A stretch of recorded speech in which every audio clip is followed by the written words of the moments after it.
Julien Drey, lui, se distingue nettement de ses camarades. Je ne suis pas d'accord avec ce qu'a fait Benoît Hamon aujourd'hui concernant Frédéric Mitterrand. Je pense qu'il y a des combats plus nobles pour le Parti socialiste que celui-là. Et je trouve que c'est assez déplacé. Ou alors il fallait le faire dès le début. Il fallait pas le faire en réaction à ce qu'a fait le Front National. Je ne suis pas d'accord avec ce qu'a fait Benoît Hamon aujourd'hui concernant Frédéric Mitterrand. Je pense qu'il y a des combats plus nobles pour le Parti socialiste que celui-là. Je pense qu'il y a des combats plus nobles pour le Parti socialiste que celui-là. Le Parti socialiste, le Parti socialiste, le Parti socialiste, le Parti socialiste.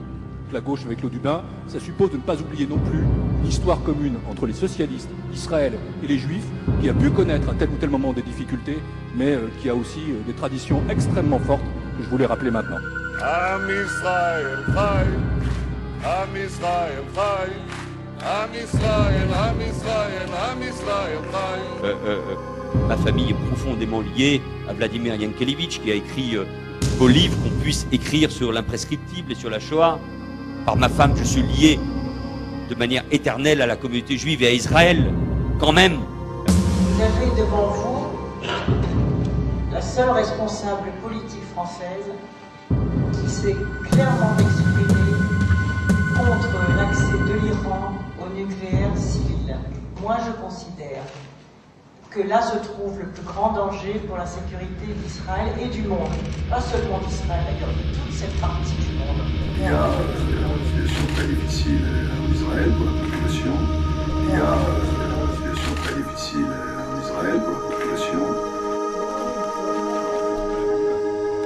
Il y a une situation très difficile en Israël pour la population. Il y a une situation très difficile en Israël pour la population. Mais dans le cas d'Israël, ça va au-delà de cela.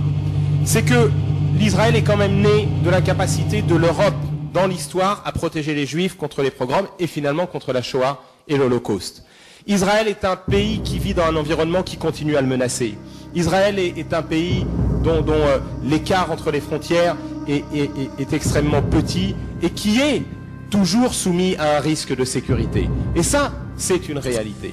Et aujourd'hui, on ne peut pas se plaindre de ce que seuls les États-Unis soient écoutés par Israël, pas seulement par les dirigeants, mais par l'opinion publique, par les citoyens israéliens, que seuls les États-Unis aient du poids et puissent peser, et ne pas comprendre que c'est aussi lié au fait que seuls les États-Unis assurent leur part de garantie de sécurité de l'État d'Israël.